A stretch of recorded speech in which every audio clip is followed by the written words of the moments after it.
أعوذ بالله من الشيطان الرجيم بسم الله الرحمن الرحيم واتل ما أوحي إليك من كتاب ربك لا مبدل لكلماته ولن تجد من دونه ملتحدا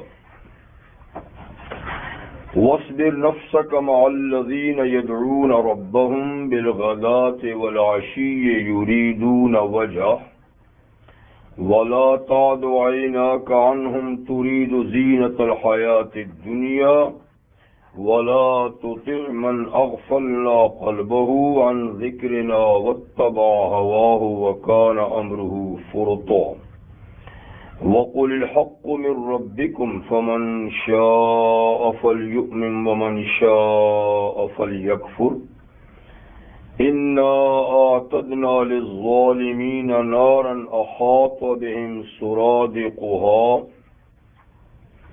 وإن يستغيثوا يغاثوا بماء كالمهل يشوي الوجوه بئس الشراب وساءت مرتفقا إن الذين آمنوا وعملوا الصالحات إنا لا نضيع أجر من أحسن عملا أولئك لهم جنات عدن تجري من تحتهم الأنهار يحلون فيها من أساور من ذهب ويلبسون ثيابا خضرا من سندس واستبرق متكئين فيها على الأرائك نعم الثواب وحسنت مرتفقا صدق اللہ العظیم۔ سورۃ الکہف کی آیہ نمبر 27 سے آیہ نمبر 31 تک آیات آپ کے سامنے اس وقت تلاوت کی گئی۔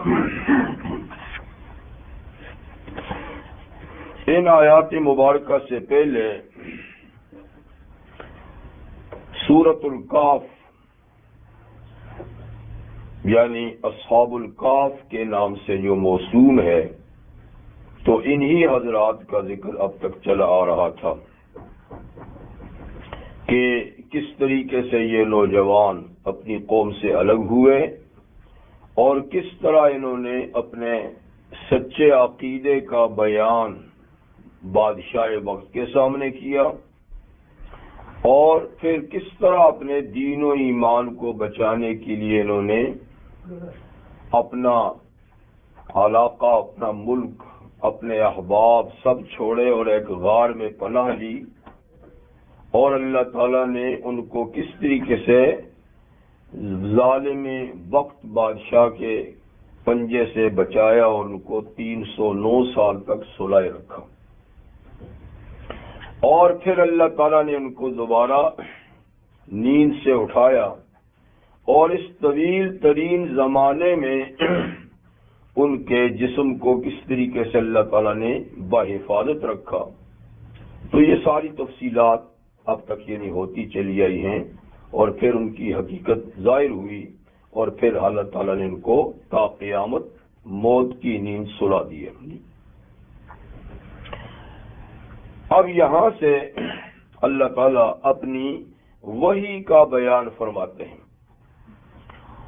وَاتْلُ مَا أُوحِيَ إِلَيْكَ مِنْ كِتَابِ رَبِّكَ، خطاب نبی کریم صلی اللہ علیہ وسلم کو ہے اور آپ کے توسط سے آپ کی امت کو اس بات کا حکم ہے کہ آپ تلاوت کیجئے، آپ پڑھیے جو کچھ آپ کی طرف وحی کیا جاتا ہے من کتاب ربک، آپ کے رب کی کتاب سے، یعنی آپ کی رب کی کتاب جو آپ کی طرف وحی کی جاتی ہے، یہی دنیا میں ایک سچے علم اور قطعی اور یقینی علم کا ذریعہ ہے۔ اس کے علاوہ جو علوم دنیا میں ہیں، وحی کے علم کے علاوہ جتنے علوم دنیا میں ہیں وہ قطعی اور یقینی نہیں بلکہ وہ ظنی علم ہے۔ تو قطعی علم جس کے اندر کسی قسم کا کوئی شک اور شبہ نہیں تو وہ صرف اور صرف اللہ تعالیٰ کی وحی کا علم ہے۔ تو آپ کے رب کی کتاب جو آپ کی طرف وحی کی جاتی ہے آپ اس کی تلاوت کیجیے، تو تلاوت یہ قرآن حکیم کا سب سے اولین حق ہے۔ قرآن مجید کے ہم پر اور بھی کئی حقوق ہیں، لیکن سب سے پہلا حق جو ہے وہ حق تلاوت ہے۔ اور تلاوت یہ صرف قرآن مجید کے پڑھنے کی خاص اصطلاح ہے۔ قرآن مجید کے علاوہ باقی تمام کتابوں کے پڑھنے کو پڑھنا کہتے ہیں، اس کے پڑھنے کو تلاوت کہتے ہیں، یعنی پڑھنا بھی کہتے ہیں، جیسے اقرأ باسم ربک الذی خلق پڑھیے، لیکن اس کا ایک خاص جو ہے نا، کیونکہ پڑھنا تو باقی کتابوں کو بھی کہا جاتا ہے، اس کے پڑھنے کا ایک خاص لفظ ہے وہ تلاوت کی۔ تو جہاں جہاں آتا ہے تلاوت کا لفظ تو خصوصی طور پہ قرآن مجید کی تلاوت مقصود ہوتی ہے۔ تو یہ اس کا پہلا حق ہے۔ جب حضرت ابراہیم خلیل اللہ علیہ تسلیمات نے بیت اللہ کی تعمیر شروع کی، اور تعمیر کے موقع پہ جو آپ نے دعائیں فرمائیں، ایک دعا رحمت عالم صلی اللہ علیہ وسلم کی بعثت کے بارے میں فرمائی، اور اس میں آپ کی بعثت سے متعلق جو آپ کے فرائض انہوں نے بیان کیے، تو وہاں بھی پہلا فریضہ تلاوت کا ذکر کیا، ربنا وابعث فیہم رسولا منہم یتلو علیہم آیاتک۔ تمہارا تلاوت قرآن حکیم کا پہلا حق ہے۔ پھر تلاوت کے اپنی جگہ میں آداب ہیں، قرآن مجید کی تلاوت کے اپنی جگہ میں آداب ہیں۔ قرآن حکیم اگر کسی جگہ لکھا ہوا ہو، کسی ایک پیپر پہ ہو، ایک سورت ہو، چند آیتیں ہوں، ایک آیت ہو، تو اس کے آداب میں سے یہ ہے کہ بلا وضو آپ اس کو چھو نہیں سکتے، یہ چھونے کا آداب ہے، ٹھیک ہے نا، لیکن بلا وضو تلاوت جائز ہے۔ ہاں اگر غسل کی ضرورت ہے تو پھر آپ بغیر غسل کیے تلاوت بھی نہیں کر سکتے۔ اور تلاوت کے حق میں یہ بات لازمی ہے قرآن مجید کی تلاوت کے حق میں کہ اس کی تلاوت اور اس کا پڑھنا باقی اور کتابوں یا اور زبانوں کے پڑھنے کی طرح نہیں ہے کہ جیسا کر کے اپنا مطلب بیان کر دو، الفاظ ٹھیک ہیں یا نہیں ہیں، لہجہ ٹھیک ہے یا نہیں ہے، نہیں، قرآن حکیم کی تلاوت کا لہجہ بھی ٹھیک ہو، اس کے الفاظ بھی اسی طرح ادا کرنے ضروری ہیں جس طرح صاحب وحی لائے تھے، کیونکہ قرآن مجید یعنی تجوید کے ساتھ نازل ہوا ہے، تجوید کے ساتھ نازل ہوا ہے، یعنی جبریل امین نے تجوید کے ساتھ لا کر حضور صلی اللہ علیہ وسلم کے سامنے بیان کیا، اور حضرت صلی اللہ علیہ وسلم نے اس کو تجوید کے ساتھ پڑھا ہے۔ تو تجوید یہ قرآن مجید کی تلاوت میں وجوب کا درجہ رکھتی ہے۔ جو سستی کی وجہ سے قرآن مجید کی تجوید نہیں سیکھتا تو وہ شخص گناہگار ہے، اور یعنی وہ ترک واجب کا مرتکب ہے۔ تو یہ پہلا حق ہے تلاوت، ٹھیک ہے نا۔ تلاوت کے بعد پھر دوسرا حق ہے قرآن مجید کے سمجھنے کا،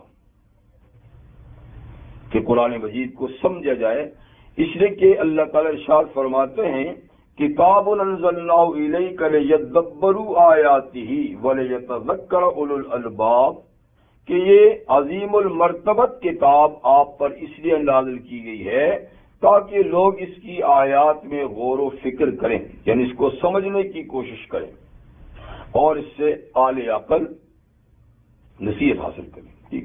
تو یہ سمجھنے کی کتاب ہے، سمجھ کے پڑھنا چاہیے۔ اور پھر تیسرا حق ہے اس کا کہ جو کچھ سمجھا ہے اس پہ عمل بھی کیا جائے، عملی زندگی میں اس کو لایا جائے۔ اور پھر ایک چوتھا حق قرآن مجید کا بڑا یہ ہے کہ اس کے پیغام کو نشر کیا جائے، جس کے پاس قرآن مجید کا علم آئے اس کو دوسروں تک بھی اس کا علم پہنچانا چاہیے۔ تو وَاتْلُ مَا أُوحِيَ إِلَيْكَ مِنْ كِتَابِ رَبِّكَ، سو آپ تلاوت کیجئے وہ جو وحی کی جاتی ہے آپ کی طرف آپ کے رب کی کتاب جو کہ قطعی علم ہے۔ قرآن حکیم کو وحی جلی بھی کہتے ہیں، جلی کا معنی بالکل واضح، یعنی یہ واضح وحی ہے جو فرشتے کے ذریعے سے رحمت للعالمین صلی اللہ علیہ وسلم کے سامنے آ کر پڑھی جاتی تھی، یا فرشتے کے ذریعے سے آپ کے مبارک دل پہ ڈالی جاتی تھی۔ یعنی وحی کی متعدد صورتیں ہیں. وحی یہ بھی ہے کہ فرشتہ انسانی شکل میں آ کے آپ کے سامنے پڑھتا تھا.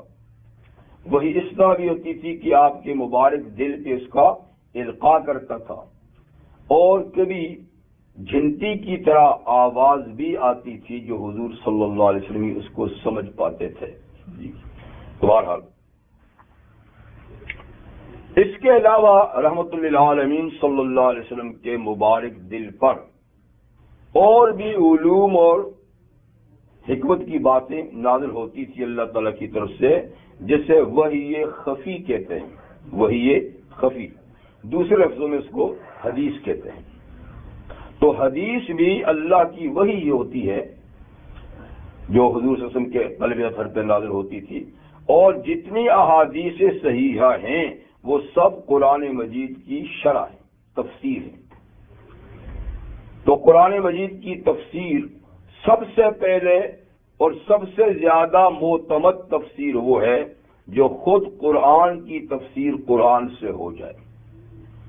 القرآن یفسر بعضہ بعضا، خود قرآن ایک دوسرے حصے کی تفسیر کر لیتا ہے. یعنی ایک جگہ میں کوئی حکم مختصر آیا ہے تو دوسرے کا اس کی اللہ تعالیٰ تشریح فرما دیتے ہیں. ایک جگہ اجمال ہے، دوسری کا تفسیر ہو جاتی ہے. اور پھر دوسرا طریقہ ہے حدیث شریف. اگر قرآن کی تفسیر قرآن سے نہ ہو کسی جگہ تو پھر رحمت عالم صلی اللہ علیہ وسلم نے جو اس کی تشریح اور تفسیر بیان کی ہے وہ سب سے زیادہ معتمد تفسیر ہے. تیسرے نمبر پہ جو صحابہ کرام نے قرآن مجید کی تفسیر بیان کی وہ سب سے زیادہ معتمد تفسیر. یہ تفاسیر کے درجات ہیں. لا مبدل لکلمات، قرآن مجید کی خصوصیت یہ ہے کہ اس کے کلمات کو کوئی بدلنے والا نہیں. اللہ نے اس کے کلمات اور اس کے الفاظ کو تحفظ کی گارنٹی فراہم کی ہے.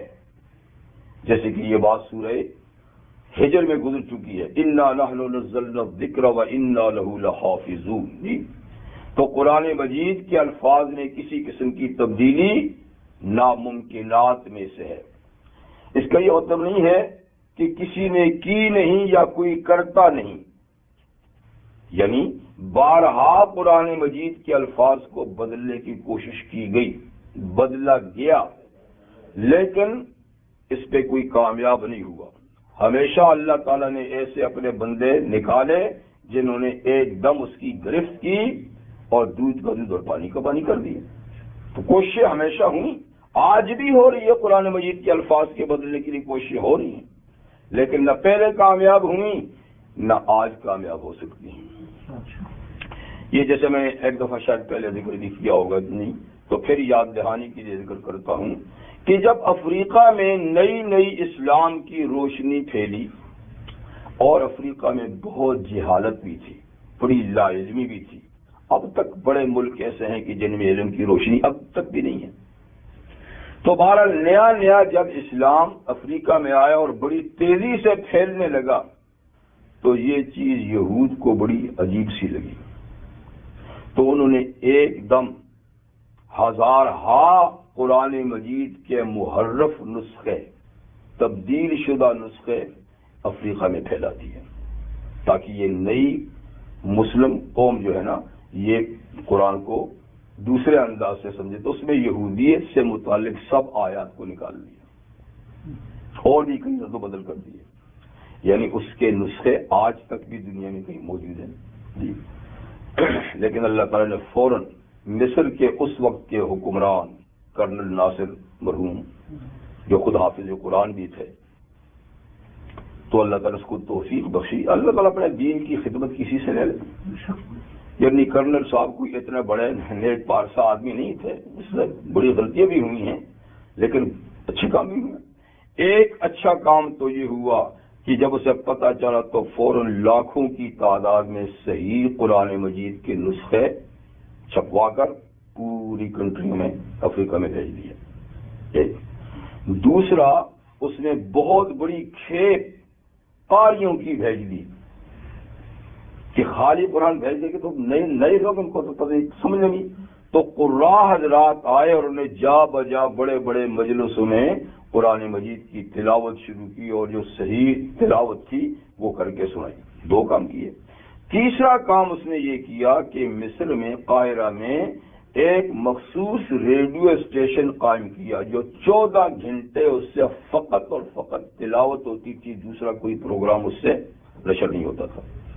ہو سکتا ہے اب تک بھی ہوتا ہو، مجھے معلوم نہیں ہے، لیکن بہرحال یہ 3 کام اس کر کے یہودیوں کی سازش کو ختم کر دیا، ان کی چال نہ چل سکی۔ تو اس طرح کے میں نے کہا ہوئے ہیں، اللہ تعالیٰ کی کتاب کو بدلنے کی سازشیں کوششیں ہوئی ہیں، لیکن کبھی کامیاب نہیں ہوئی۔ جناب نبی کریم صلی اللہ علیہ وسلم کا ارشاد گرامی بھی ہے کہ اللہ تعالیٰ میری اس امت میں ہر آنے والے وقت میں ایسے عادل لوگ، منصف لوگ پیدا کرتا رہے گا جو دین میں خرابیاں پیدا کرنے والوں کی خرابیوں کا پردہ چاک کرتے رہیں گے۔ یعنی امت پر کبھی ایسا وقت نہیں آئے گا کہ باطل ایسا غالب آ جائے کہ حق کو مٹا دے، ایسا نہیں ہوگا۔ بے شک ایسا ہوگا کہ کبھی باطل غالب آ گیا، حق تھوڑی دیر کے لیے دب گیا، لیکن ہوگا، اور فرمایا یہ معاملہ تا قیام قیامت ہوگا۔ یہ بھی ارشاد فرمایا ہے رحمت عالم صلی اللہ علیہ وسلم نے کہ ہمیشہ میری امت میں ایسے لوگ رہیں گے جی جو حق پر قائم رہیں گے، حق کی دعوت دیتے رہیں گے، اور کوئی ان کا ساتھ دے یا ساتھ چھوڑے اس کا کوئی نقصان نہیں ہوگا۔ کوئی ساتھ دیتا ہے تو بھی ٹھیک ہے، جو ساتھ سے ہٹتا ہے تو بھی کوئی بات نہیں، لیکن ایسے لوگ تا قیامت یعنی ہوتے رہیں گے۔ تمہارا لا مبدل لکلمات، اللہ کی کلمات کو کوئی بدلنے والا نہیں۔ تو یہاں کلمات کی بات کہی ہے، لیکن مانوی تحریف تو یہاں بھی بہت ہوئی اور ہو رہی ہے، یعنی الفاظ کا اپنا معنی بیان کر دیا، اپنا مطلب بیان کر دیا۔ تو آج جتنے بھی اسلام میں فرقے ہیں، آخر وہ سب کی کتاب تو قرآن مجید ہے، اور ہر فرقے والے قرآن ہی کی کسی نہ کسی آیت سے اپنے فرقے کی تائید کرتے ہیں۔ تو لفظ تو بدلنے پہ کوئی قادر نہیں، لیکن معنی میں ہیرا پھیری میں نے کہا ہوئی ہے، اور آج بھی ہو رہی ہے اور ہوتی رہے گی۔ لیکن اس کے لیے بھی وہی ہے کہ اللہ تعالیٰ ایسے لوگ پیدا کرتے رہیں گے جو مانوی تحریف کا بھی پردہ چاک کریں گے۔ وَلَن تَجِدَ مِن دُونِهِ مُلْتَحَدًا، اور آپ ہرگز نہ پائیں گے اللہ کے سوا کوئی جائے پناہ۔ جائے پناہ جو ہے نا وہ صرف اللہ ہی کی ذات ہے، اللہ کے سوا کوئی جائے پناہ نہیں ہے۔ ملتحد لحد سے ہے، اسی سے لفظ الحاد ہے۔ الحاد اور لحد کہتے ہیں ٹیڑھے پن کو، کنارہ، کسی چیز کا کنارہ۔ تو اسی سے اس قبر کو لحد کہتے ہیں جو بغلی کھودی جاتی ہے، اندر کو ایک کنارے میں کھودی جاتی ہے، اس کو لحد کہتے ہیں۔ اور اسی سے لفظ الحاد ہے جو دین کا مفہوم اور مطلب غلط بیان کر کے کہیں کی کہیں بات پہنچا دے، بات کو اس کو کہیں پہنچا دے، تو اس کو الحاد کہتے ہیں۔ تو اللہ تعالیٰ ارشاد فرماتے ہیں کہ یہ الحاد بھی نہیں چلنے دیا جائے گا، یعنی ملحد تو دنیا میں پیدا ہوں گے، الحاد کی کوششیں تو ہوں گی، لیکن یہ کامیاب نہیں ہوں گی، اور اس کا توڑ بھی ساتھ ساتھ ہوتا رہے گا۔ تو اللہ تعالیٰ کے ہاں اللہ تعالیٰ کے سوا کوئی جائے پناہ نہیں ملے گی۔ قرآن حکیم کی قطعیت اور حقانیت، صداقت اور اس کے ایک حق کی تلاوت کا بیان کرنے کے بعد، اور یہ اطمینان دلانے کے بعد کہ قرآن حکیم کے الفاظ کو کوئی بدل نہیں سکتا، کلمات کو کوئی بدل نہیں سکتا، اب حق تعالی شانہ ان لوگوں کی تعریف اور وصف بیان کرتے ہیں جنہوں نے نامساعد اور ناموافق حالات میں نبی کریم صلی اللہ علیہ وسلم کا ساتھ دیا، قرآن کو سینے سے لگایا، اور اسلام کے لیے انہوں نے بے پناہ قربانیاں دیں۔ اللہ تعالیٰ اس طبقے کی تعریف فرما رہے ہیں۔ یہ طبقہ کون سا ہے؟ یہاں جس کا ذکر ہے طبقہ صحابہ کرام رضوان اللہ تعالی علیہم اجمعین۔ بات یوں ہوئی کہ مشرکین مکہ جو سرداران مکہ تھے، دراصل تو وہ قرآن سننا چاہتے ہی نہیں تھے، ان کے پروگرام میں یہ چیز تھی نہیں، بلکہ قرآن کریم کی مخالفت ہی ان کا اصل مشن تھا۔ لیکن اپنے اوپر سے ایک بات اتارنے کے لیے کہ لو جی یہ تو قرآن سنتے ہی نہیں ہیں، تو انہوں نے ایک کنڈیشن، ایک شرط لگائی تھی کہ جی ہم بھی آپ کی بات سننا تو چاہتے ہیں، لیکن آپ کی مجلس میں ایسے لوگ بیٹھے رہتے ہیں کہ ان کے ساتھ بیٹھنا ہم اپنی توہین سمجھتے ہیں۔ یعنی یہ کمین قسم کے لوگ آپ کی مجلس میں ہوتے ہیں۔ عبداللہ بن مسعود ہے، سلمان فارسی ہے، اور جناب یہ عمار بن یاسر ہیں، یہ صہیب رومی ہے، کوئی غلام ہے، کوئی آزاد غلام ہے، تو یہ تو معمولی طبقے کے ہماری شان کے خلاف ہے۔ ابو جہل میری شان کے خلاف کہ میں سردار مکہ ہوں جی، تو ان کے ساتھ کیسے بیٹھے؟ اگر کوئی آپ ایسا انتظام کر لیں کہ ہمیں الگ سے ٹائم دیں تو ہم، یہ بات اصل میں سورہ انعام میں بھی گزر چکی ہے جی۔ تو اس موقع پہ صحابہ کرام جو تھے، بعض حضرات کے دل میں یہ بات ہے تو کوئی بات نہیں، یہ اپنے لوگ تو اپنے ہی ہیں، اگر تھوڑی دیر کے لیے ان کو روک بھی دیا تو یہ کہیں جائیں گے نہیں، آئیں جائیں گے، تو چلو ان کا یہ مطالبہ پورا ہی کر لیں۔ تو انہوں نے بھی حضور صلی اللہ علیہ وسلم سے کہا کہ کوئی بات نہیں حضرت، ان کو تھوڑا سا ٹائم دے دیں تاکہ ان کی یہ مانے نہ مانے ان کی بات لیکن سن تو لیں گے۔ اور رحمت عالم صلی اللہ علیہ وسلم نے ابھی پرمیشن دی تو نہیں تھی، لیکن دل میں آپ کے بھی خیال آیا کہ چلو ہو سکتا ہے کہ یہ لوگ مان جائیں تو تھوڑا سا دے دینا چاہیے۔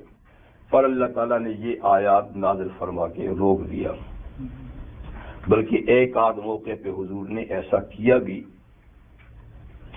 جیسے جس پر سورہ عبس نازل ہوئی تھی جی، ایک آدھ مرتبہ ایسا کیا کہ ان کو تھوڑا سا ٹائم دے دیا، وہ آئے بیٹھے، لیکن اتنے میں حضرت عبداللہ بن مسعود رضی اللہ، حضرت عبداللہ بن ام مکتوم رضی اللہ تعالیٰ کے نابینا صحابی تھے، وہ کہیں سے آ گئے، انہیں معلوم نہیں تھا کہ حضور کن لوگوں کے ساتھ گفتگو کر رہے ہیں، تو وہ آئے، ان کا کہ یہ صحابہ ہی ہوں گے، کوئی بات نہیں، اپنے ہی لوگ ہیں۔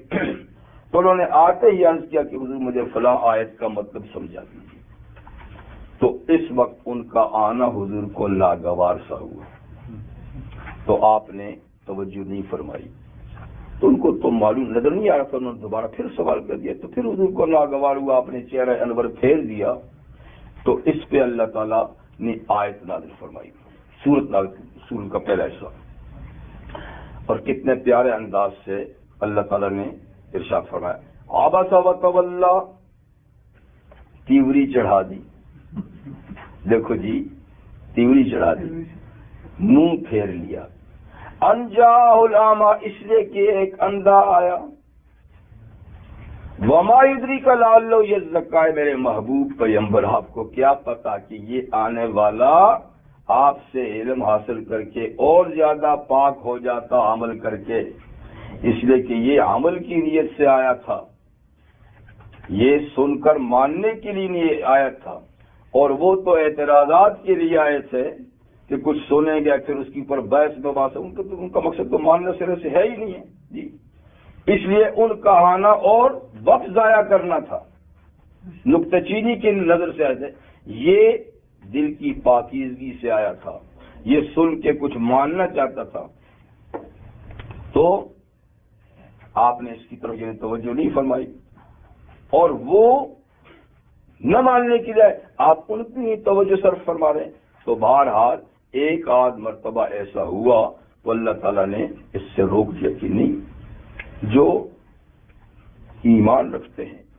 جو عمل کے متلاشی ہیں، جو خود کو سنوارنا چاہتے ہیں، وقت ان کو دینا چاہیے، جو وقت ضائع کرنا چاہتے ہیں ان کو وقت نہیں دینا چاہیے، جن کا مقصد ماں سوال ہے، ماں اعتراض ہے، ماننا نہیں ہے، تو ابو جہل نے کہاں ماننا تھا، عتبہ شیبہ نے کہاں ماننا تھا، تو اسی طریقے سے اللہ تعالیٰ نے باہر اس بات پہ تو سورہ انعام میں فرمایا کہ یہ کہتے ہیں کہ ان کو ہٹائیے تب ہم آپ کے پاس بیٹھیں گے، تو وَلَا تَطْرُدِ الَّذِينَ يَدْعُونَ رَبَّهُمْ، ان لوگوں کو مت ہٹائیے اپنی مجلس سے جو اپنے رب کو پکارتے ہیں صبح و شام، یریدون وجہا، اور اپنے رب کی رضا کے خواہ ہیں۔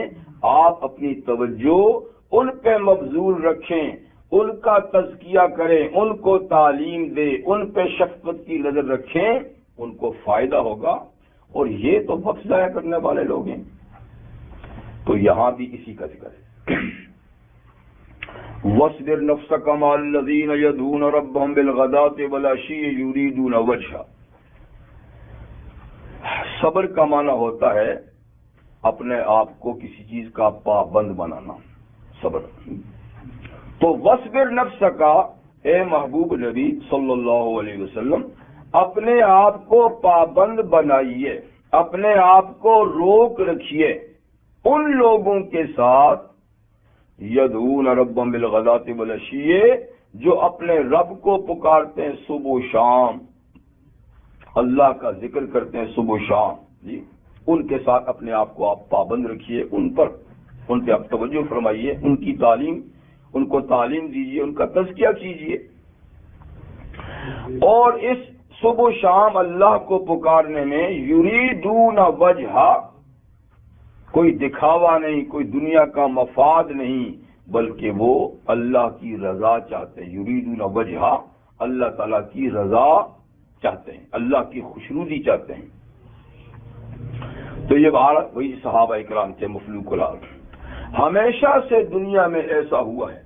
قرآن حکیم میں پہلے رسول حضرت نوح علیہ السلام کے بارے میں بھی سورہ ہود میں ذکر ہے کہ ان کی قوم کے سرداروں نے بھی ان پر ایک یہی اعتراض کیا تھا کہ نوح، ہم آپ کی بات کیسے مانیں جبکہ آپ کے پیروکار وہ لوگ ہیں جو معاشرے کے سب سے معمولی لوگ ہیں، جی تو ہم آپ کی بات کیسے مانیں؟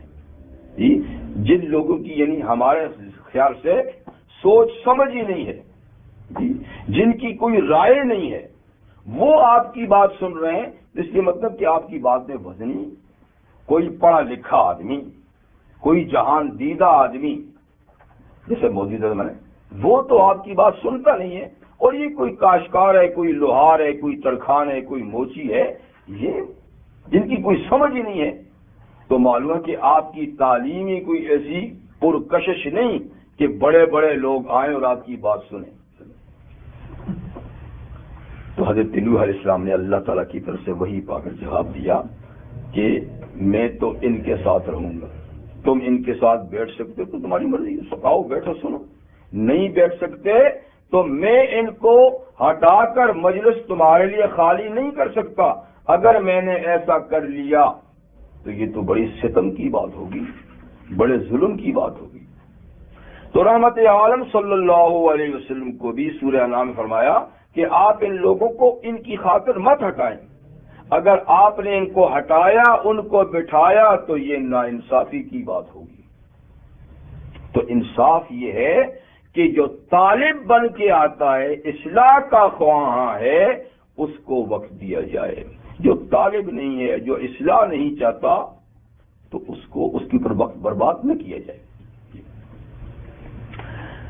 تو وَلَا تَعْدُ عَيْنَاكَ، ایک بات تو یہ فرمائی کہ آپ اپنے آپ کو ان لوگوں کے ساتھ پابند کیجیے۔ اس آیت میں بڑے لطیف انداز سے صحابہ کرام کا وہ مرتبہ اور مقام جو اللہ کے نزدیک ہے نا، اس کو بیان کیا گیا ہے بڑے لطیف انداز سے۔ یعنی ہونا تو یہ چاہیے تھا نا کہ صحابہ سے اللہ فرماتے کہ تم اپنے آپ کو نبی کریم صلی اللہ علیہ وسلم کی مجلس کے ساتھ پابند بناؤ، ٹھیک ہے نا، ہونا تو یہ چاہیے تھا نا جی۔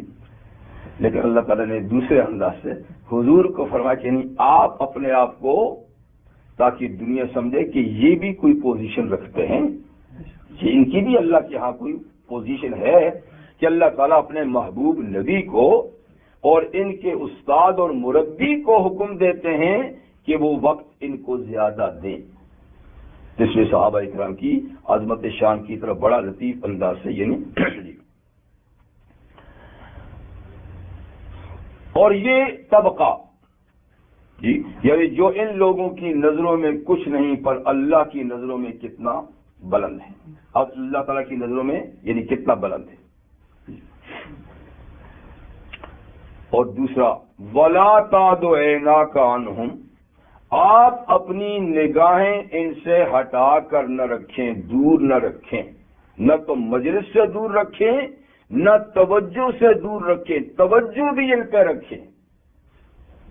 وَلَا تَعْدُ عَيْنَاكَ عَنْهُمْ، مت ہٹائیں آپ اپنی نگاہ شفقت ان لوگوں سے، تُرِيدُونَ زِينَةَ الْحَيَاةِ الدُّنْيَا، کہ آپ دنیا کی زیب و زینت چاہتے ہوں، یعنی ان سے نگاہ ہٹانے کا تو مطلب یہی ہوا نا، اور دوسروں پہ نظر ڈالنے کا مطلب تو یہی ہوا کہ دو ہی طبقے ہیں نا، ایک یہ مفلوق الحال طبقہ ہے جن کے پاس دنیا کا سامان نہیں، کوئی چمک دمک کی چیز نہیں، اور اس کے مقابلے میں پھر ایک وہ طبقہ ہے جو بہت شان و شوکت رکھتا ہے، زیب و زینت کا سامان ہے، تو ان سے نگاہ ہٹا کر ان پہ نگاہ رکھنے کا مطلب پھر یہ ہوا کہ زیب و زینت پہ نظر ڈالنی چاہتے ہیں، تو ایسا مت کیجیے، آپ دنیا کی زیب و زینت پہ نظر مت رکھیے، آپ ان پہ اپنی نظر رکھیے جن کے پاس بے شک دنیا کا سامان نہیں لیکن آخرت کا بہت بڑا سرمایہ ان کے پاس ہے۔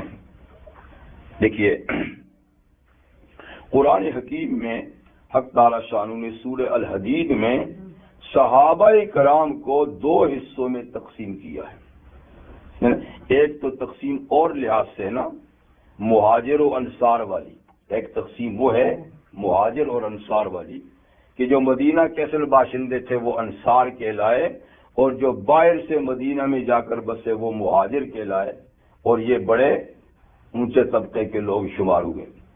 السابقون الاولون من المہاجرین والانصار، اسلام کی اس طرف سبقت کرنے والے چاہے مہاجر ہیں چاہے انصار، لیکن جو سبقت کرنے والے ہیں یہ بعد میں آنے والوں سے آگے ہیں۔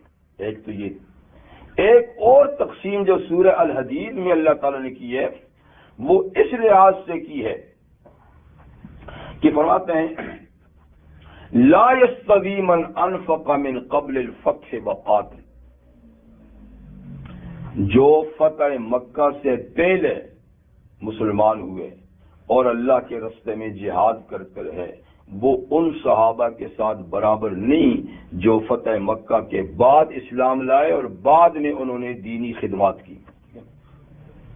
یہ تقسیم دونوں یعنی درجے میں مرتبے میں برابر نہیں، اس لیے کہ ان حضرات کی خدمات جو مکہ فتح ہونے سے پہلے مسلمان ہوئے، ان کی خدمات، ان کی قربانیاں ایسے وقت میں تھیں کہ دنیا میں ساری دنیا ان کی مخالف تھی،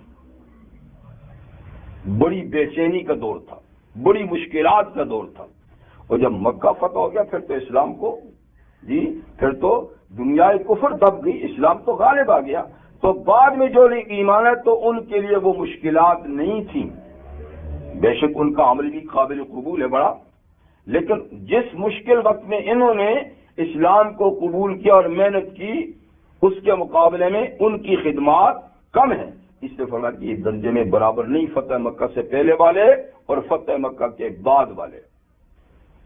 اولئک اعظم درجۃ من الذین انفقوا من بعد وقاتلوا، یہ فتح مکہ سے پہلے والے لوگ یہ اپنے درجے اور مقام کے لحاظ سے بہت عالی مرتبہ ہیں، عالی منصب ہیں ان سے جو فتح مکہ کے بعد مسلمان ہوئے اور خدمات پیش کی ہوئی بات۔ اور پھر فرماتے ہیں کہ تم یہ نہ سمجھو کہ شاید جنت میں جانے میں بھی ایسا فرق ہوگا، نہیں، کلم وعد اللہ الحسنی، سب صحابہ سے اللہ نے جنت کا وعدہ کیا ہے، چاہے مکہ فتح ہونے سے پہلے مسلمان ہوئے یا بعد میں ہوئے، پہلے خدمات کی بعد میں کی، جنتی سارے ہیں، جنتی سارے ہیں۔ خود رحمت عالم صلی اللہ علیہ وسلم کے ارشاد بھی ہے اس شخص کو جہنم کی آگ نہیں چھوئے گی جس نے مجھے دیکھا، اس مسلمان کو آگ نہیں چھوئے گی جس نے مجھے دیکھا، اور اس کو بھی نہیں چھوئے گی جس نے اس کو دیکھا جس نے مجھے دیکھا۔ یعنی صحابہ بھی جنتی ہیں، تابعی بھی جنتی ہیں۔ جنت کا سرٹیفکیٹ تو سب کے لیے ہے، لیکن جنت میں جو فرق مراتب ہے تو فرق مراتب کے لحاظ سے فتح مکہ سے پہلے والوں کا مرتبہ زیادہ ہے ان کی نسبت سے جو بعد میں، ٹھیک ہے نا؟ تو فتح مکہ سے پہلے جو لوگ مسلمان ہوئے وہ زیادہ تر فقراء اور مساکین تھے، مالی پوزیشن ان کی کمزور تھی، معاشرے میں ان کا کوئی بڑا مقام نہیں تھا۔ یعنی کچھ حضرات تو تھے، ابو بکر صدیق بڑے تاجر تھے، عثمان غنی بڑے مالدار تھے، کچھ حضرات تو تھے، لیکن عمومی لحاظ سے بہت معمولی طبقے کے لوگ تھے دنیاوی لحاظ سے۔ لیکن جب مکہ فتح ہو گئے تو پھر تو سارے رئیس بھی آ گئے، سارے دولت مند بھی آ گئے۔ اسی لیے حضرت ابو سفیان رضی اللہ عنہ جو فتح مکہ کے موقع پہ مسلمان ہوئے تھے، انہوں نے بعد میں افسوس کا اظہار کیا کہ کاش کہ میں بھی بہت پہلے مسلمان ہوا ہوتا اور ان لوگوں میں میرا حساب ہوتا جن کی اللہ تعالی نے یہ تعریف فرمائی۔ ٹھیک، تو یہ بات ہے کہ ہمیشہ ان لوگوں کا مقام بلند ہوتا ہے جو کسی چیز کے ابتدائی زمانے میں ساتھ دیتے ہیں، مشکل گھڑی میں ساتھ دیتے ہیں، تو ان کا مرتبہ ہمیشہ ہی بڑا ہوتا ہے۔ اس لحاظ سے اسلام میں بلکہ ہر آسمانی دین میں سب سے پہلے ہمیشہ غریب لوگ ہی آئے، امیر دیر سے آئے۔ رحمت عالم صلی اللہ علیہ وسلم کے ارشاد گرامی ہے، بدا الاسلام غریبا وسيعود كما بدا فطوبى للغرباء الذين يصلحون ما افسد الناس، او كما قال علیہ الصلوۃ والسلام کہ اسلام شروع ہوا تھا اجنبی مسافر کی حیثیت سے۔ یا غریب کا معنی وہ نہیں جو ہمارے ہاں غریب کا عربی میں معنی ہوتا ہے مسافر، انجان، جس کی جان پہچان لو، جیسے کہتا ہے غریب الوطن۔ تو بدا الاسلام غریباً یعنی اسلام شروع ہوا تھا تو اس کی جان پہچان نہیں تھی، لوگ اس کو جان پہچان نہیں رکھتے تھے کہ اسلام کیا ہے، کون آئے گا۔ تو اسی طریقے سے انجان قسم کے لوگ ہی آئے، ان کی بھی معاشرے میں کوئی جان پہچان نہیں تھی۔ بلال کو کون جانتا تھا بیچارہ، عمار بن یاسر کو کون جانتا تھا، یعنی سب یہ غلام طبقے کے معمولی لوگ تھے۔ اور آقا نے فرمایا صلی اللہ علیہ وسلم جیسے ابتدا ہوئی ایسے اس دین کی انتہا بھی ہوگی۔ وَسَيَعُودُ كَمَا بَدَا، عن قریب پھر دوبارہ اسلام اس پوزیشن میں جائے گا جیسے شروع ہوا ہے، آخر میں بھی اس کا ساتھ دینے والا غریب طبقہ ہی ہوگا۔ آج دیکھیں کون لوگ مسجدوں میں آتے ہیں، کون اللہ کے گھروں کو آباد کرتے ہیں، کن لوگوں کے بچے قرآن مجید پڑھتے ہیں، حفظ کرتے ہیں، دیکھ لیتے ہیں۔ یعنی ان لوگوں کے مقابلے میں معمولی ہیں جن کے پاس سرمایہ کو ڈھیر۔ تو یہ نہیں کہ وہ مسلمان نہیں، یعنی وہ بھی مسلمان ہیں، کلمہ پڑھتے ہیں، لیکن اسلام کے ساتھ لگاؤ کتنا ہے یہی بیچارے غریب لوگوں کا ہے، یہی مسجدیں آباد کرتے ہیں۔ ٹھیک ہے، خیر آج تو پھر بھی ماشاءاللہ بہتر ہے، آگے چل کر پھر پوزیشن وہی ہو جائے گی جو بالکل شروع میں ہوئی۔ جی یہ لوگ خود کو مسلمان کہتے ہوئے بھی ڈریں گے، اچھا کہ مسلمان ہیں، یعنی اتنی دشمنی اسلام کے ساتھ مسلمانوں کے ساتھ ہو جائے گی۔ اب بھی بعض جگہوں میں ایسا ہے، لیکن عمومی طور پر بھی تو وہ پوزیشن نہیں ہے، لیکن کبھی ہو جائے گی کیونکہ حضور صلی اللہ علیہ وسلم کی پوزیشن ہوئی ہے، ایسا ہونا ہے۔ فطوبى للغرباء، تو فرمایا لہذا غرباء کے لیے خوشی ہے، خوشخبری ہے کہ جنہوں نے مشکل گھڑی میں ساتھ دیا اور مشکل گھڑی میں دین کا ساتھ دیں گے بھی آئندہ۔ پھر فرمایا کہ غرباء کا مطلب یہ نہیں ہے کہ جن کے پاس دنیا کا مال متاع ہی نہیں، بلکہ یہاں غرباء کا مطلب ہے دین کا ساتھی۔ تو غرباء وہ ہیں جو دین میں جہاں جہاں لوگ خرابیاں پیدا کریں گے ان کی وہ اصلاح کریں گے، یعنی غربا سے یہ مراد ہیں کہ جو دین میں خرابیاں پیدا ہوں گی وہ ان کی اصلاح کرتے رہیں گے، فتوح الغربا۔ جی یہ بات آپ کو کئی دفعہ بتائی ہے، لیکن پھر یاد دہانی کے لیے، ہجرت کے 6 سال جب رحمت عالم صلی اللہ علیہ وسلم عمرے کے ارادے سے ایک خواب کی بنیاد پر عمرے کے ارادے سے مکہ سے چلے، مدینہ منورہ سے چلے، اور حدیبیہ مکہ کے قریب 8-10 میل کے فاصلے پر ایک جگہ ہے جس کا کچھ حصہ حرم میں ہے اور کچھ حرم سے باہر ہے۔ یہاں جب تشریف لائے اور مشرکین مکہ کو آپ کی آمد کا پتہ ہوا تو انہوں نے پیغام بھیج کے کہا کہ ہم آپ کو مکہ میں نہیں آنے دیں گے، آپ لوگ یہاں سے بھاگے ہو، گئے ہو، اب ہم آپ کو شہر میں نہیں داخل ہونے دیں گے۔ حضور صلی اللہ علیہ وسلم نے پیغام بھیجا، اپنا سفیر بھیج کر بتا، حقیقت حال سے بتا کہ ہم یہاں رہنے اور بسنے کے لیے نہیں آئے، ہم تو عبادت کے لیے آئے ہیں اور یہ اللہ کا گھر ہے، دیکھو ہم عبادت کے لباس میں آئے ہیں، ہمارے پاس عبادت کے جانور ہیں قربانی کے، تو ہم تو عبادت کر کے چلے جائیں گے۔ بہرحال یہ بات لمبی ہوئی اور بات اس پہ ہوئی کہ صلح کرتے ہیں، اور صلح میں یہ طے ہوا کہ اس سال تو ہم کسی قیمت پہ آپ کو نہیں چھوڑتے، اگلے سال بے شک آپ آ کے عمرہ کر لینا اور 3 دن سے زیادہ مکہ میں نہیں رہنا۔ پھر اور بھی اس کے اندر معاہدے میں کئی باتیں تھیں۔ ایک بات یہ بھی تھی کہ 10 سال تک ہم آپ لڑیں گے نہیں۔ اس معاہدے پر حضور تشریف لے گئے تو بظاہر اس معاہدے میں تمام کمزور شرطیں مسلمانوں نے تسلیم کی، ان کی ہر بات مان لی۔ اس کے بعد صحابہ کرام کو بڑی ناراضگی بھی ہوئی کہ ہم کو اتنے کمزور تو نہیں ہے، 1500 ہے، ہم ان سے لڑ لیں گے، ویسی بات نہیں، لیکن حضور نے فرمایا کہ نہیں، اللہ کی منشا یہ ہے اور اس میں خیر ہے۔ اسی پر واپسی میں رستے میں سورہ فتح نازل ہوئی، انا فتحنا لک فتحا مبینا، کہ ہم نے آپ کو فتح مبین عطا فرما دی۔ تو حضرت عمر نے فرمایا حضور بظاہر تو کمزوری ہے، حضور نے فرمایا کہ اللہ اس کو فتح کہہ رہے، کمزوری کی کیا بات ہے، تمہیں کیا پتا کہ اس کے بعد میں کیا ہونا ہے؟ تو واقعی وہ فتح کا دروازہ تھا کہ 2 سال کے بعد ایسی فتح ہوئی کہ سارا عرب ہی اسلام میں آ گیا، جی مکہ بھی فتح ہو گیا۔ میں عرض یہ کر رہا تھا کہ جب صلح ہو گئی تو نبی کریم علیہ السلام نے واپس جا کر دنیا کے بادشاہوں کو دعوت کے خطوط لکھے۔ اب تک دنیا کے بادشاہوں کو دعوت کے خطوط لکھے، اس لیے کہ امن ہی نہیں تھا، کوئی سفیر جائے تو کدھر سے جائے۔ اب معاہدے میں امن ہو گیا، چھیڑ چھاڑ نہیں ہوگی، جنگ نہیں ہوگی، تو یہ کام تو خیر آپ کے ان خطوط پر اچھا رد عمل بھی ہوا، کچھ لوگ مسلمان ہو گئے بادشاہوں میں سے اور کچھ نہیں ہوئے، کوئی جو نہیں ہوئے انہوں نے بھی ادب احترام کا بہرحال کیا اور کسی نے بے ادبی بھی کی، جیسے کہ کسریٰ نے پھاڑی دیا۔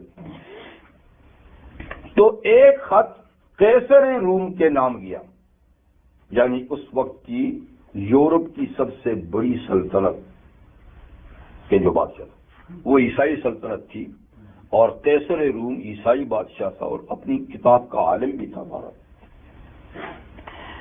اس کے بعد جب خط گیا تو وہ عربی تو نہیں جانتا تھا، اس نے بعد کسی عربی سے اس کو پڑھایا اور پڑھانے کے بعد اس نے کہا کہ ان کے علاقے سے اگر کوئی آدمی ہمارے اس ایریے میں آیا ہو تو ذرا اس کو بلانا تاکہ میں ان خط والوں کے بارے میں تحقیق کروں کہ کون صاحب ہے۔ اسی زمانے میں جناب ابو سفیان رضی اللہ عنہ جس وقت حضور کے شدید ترین مخالف تھے، وہ ایک قافلے کے ساتھ گئے، ان کو اس کے سامنے پیش کیا تو اس نے کہا کہ تم میں سے ان کے زیادہ قریبی رشتے میں کون ہے جن کا یہ لیٹر آیا ہے؟ ابو سفیان نے کہا کہ میں ہوں۔ تو عجیب بات ہے، وہ سب مخالف ہی تھے، کہا میں ہوں۔ خیر وہ ساری بات میں تفصیل میں نہیں جاتا، ان کو بٹھا کر ساتھیوں کو بھی بٹھا کر اس نے کچھ سوالات کیے نبی کریم صلی اللہ علیہ وسلم کے بارے میں، اور اس نے یہ بھی کہا کہ دیکھو میرے سوالات کا جواب ٹھیک ٹھیک دینا ہوگا۔ ان کے ساتھیوں سے کہا اگر یہ سوال کے جواب دینے میں گڑبڑ کریں تم پیچھے سے بتا دینا۔ تو وہ چوک پڑے لیکن میری بےعزتی نہ ہو جائے کہ اس نے غلط بیانی کی ہے، تو ساری باتیں انہوں نے ٹھیک ٹھیک بتائی۔ ان سوالات میں ایک سوال جو اس وقت کرنا چاہتا ہوں وہ یہ ہے کہ قیصر نے ابو سفیان رضی اللہ عنہ سے پوچھا کہ وہ جنہوں نے نبوت کا اعلان کیا ہے تمہارے اندر، بتاؤ اس پر ایمان لانے والے لوگ کون ہیں، کن لوگوں نے اس کو قبول کیا؟ تو ابو سفیان نے کہا او جی وہ معمولی قسم کے لوگ، ہمارے معاشرے میں کمین قسم کے لوگ، بالکل جی گرے پڑے لوگ جو ہیں وہ ایمان لائے۔ اپنے خیال میں تو یہ لیکن وہ تو پڑھا لکھا تھا، اس کو تو پتا تھا کہ انبیاء کرام کے شروع کے متبع ہی لوگ ہوتے ہیں، یہ تو سچائی کی نشانی ہے۔ اچھا خیر، سارے سوال ہونے کے بعد اس نے پھر ان جوابات پہ جب تبصرہ کیا تو تبصرے میں اس نے کہا کہ دیکھ میں نے تجھ سے پوچھا تھا کہ ان پہ ایمان لانے والے کون لوگ ہیں، تو نے کہا کہ سب کمزور لوگ ہیں، تو یاد رکھ کے انبیاء کرام پر پہل ایمان لانے والے کمزور لوگ ہی ہوتے ہیں، مالدار طبقہ منصب والے لوگ تو کہیں بعد میں جا کر، لیکن شروع میں دین قبول کرنے والے، اس کے لیے قربانی دینے والے غریب لوگ ہوتے ہیں، یعنی یہ بھی ان کی سچائی کی ایک نشانی ہے جیسے کہ اور نشانی ہے۔ تو مقصد یہی ہے یہاں کہ یہ طبقہ اللہ کی نظروں میں بڑا اونچا ہے، تو اے میرے محبوب پیغمبر ان دوسرے لوگوں کی خاطر ان کو اپنی مجلس سے محروم مت کیجیے، ان کے ساتھ آپ رہیے۔ جب یہ آیت نازل ہوئی تو رحمت عالم صلی اللہ علیہ وسلم نے فرمایا الحمدللہ، حضور نے فرمایا الحمدللہ میری امت میں ایسے لوگ بھی ہیں کہ اللہ تعالیٰ نے مجھے ان کے ساتھ بیٹھنے کا پابند بنایا ہے، یعنی اللہ کی نظر میں میری امت میں ایسے لوگ بھی ہیں کہ مجھے اللہ فرماتے ہیں کہ آپ ان کے ساتھ بیٹھیے، ان پہ توجہ رکھیے۔ ایک حدیث میں رحمت عالم صلی اللہ علیہ وسلم کا ارشاد گرامی ہے، آپ نے فرمایا کہ میں فجر کی نماز سے لے کر سورج طلوع ہونے تک ان لوگوں کے ساتھ بیٹھوں، مجلس میں شریک رہوں جو اللہ کو یاد کرتے ہیں، تو یہ بات مجھے ہر اس چیز سے زیادہ پسند ہے، قیمتی ہے جس پر سورج طلوع ہوتا ہے۔ لأن اجلس یہ کہ میں ان لوگوں کے ساتھ بیٹھوں جو اللہ کو یاد کرتے ہیں، فجر کی نماز سے پہلے فجر کی نماز سے سورج طلوع ہونے تک ان لوگوں کے ساتھ بیٹھوں جو اللہ کے ذکر و اذکار میں مصروف رہتے ہیں، تو یہ اس مجلس میں بیٹھنا مجھے ہر اس چیز سے زیادہ پسند ہے جس پہ سورج نکلتا ہے۔ آپ کو پتہ سورج تو ساری دنیا پہ نکلتا ہے، تو یعنی کتنا محبوب عمل ہے۔ یہ بات رحمت عالم صلی اللہ علیہ وسلم نے سبحان اللہ والحمدللہ والے ذکر اور تسبیح پر بھی فرمایا کہ سبحان اللہ والحمدللہ ولا الہ الا اللہ واللہ اکبر، یہ وہ ذکر ہے کہ جو مجھے ہر اس چیز سے پسند ہے جس پہ سورج طلوع ہوتا ہے۔ تو گویا مجالس میں سے وہ مجلس حضور کو پسند ہے اور اس چیز سے جس پہ سورج طلوع ہوتا ہے جو اللہ کو یاد کرتی ہے، اور اتنی دیر فرمایا کہ ان کے ساتھ شامل ہو جانا مجھے کائنات کی ہر چیز سے زیادہ محبوب ہے۔ اور یہ بھی فرمایا کہ میں خود عصر کی نماز سے مغرب کی نماز تک اللہ کے ذکر میں مصروف رہوں، تو یہ مجھے اسماعیل علیہ السلام کی اولاد میں سے 8 غلام آزاد کرنے سے زیادہ پیارا ہے، اور وہ غلام بھی ایسے کہ ایک ایک غلام کی دیت اور خون کی قیمت 12,000 ہو۔ آپ کو یہ معلوم ہونا چاہیے کہ اسلام نے قتل خطا میں غلطی سے کوئی آدمی کسی مسلمان کو مار دے یا ذمی کافر کو مار دے تو اس کی قیمت اسلام نے 12,000 درہم مقرر کی ہے، 1,000 دینار یا 12,000 درہم۔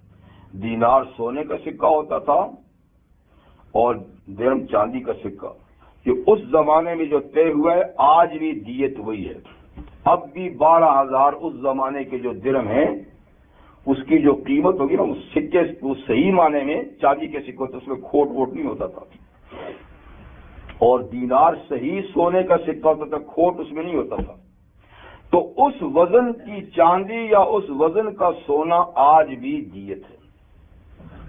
ٹھیک ہے، تو پیسوں میں تو یہ ہے، اور جانوروں میں 100 اونٹ انسان کی قیمت ہے. اگر کوئی غلطی سے کسی کو قتل کر دے تو 100 اونٹ ایک آدمی کی دیت ہے.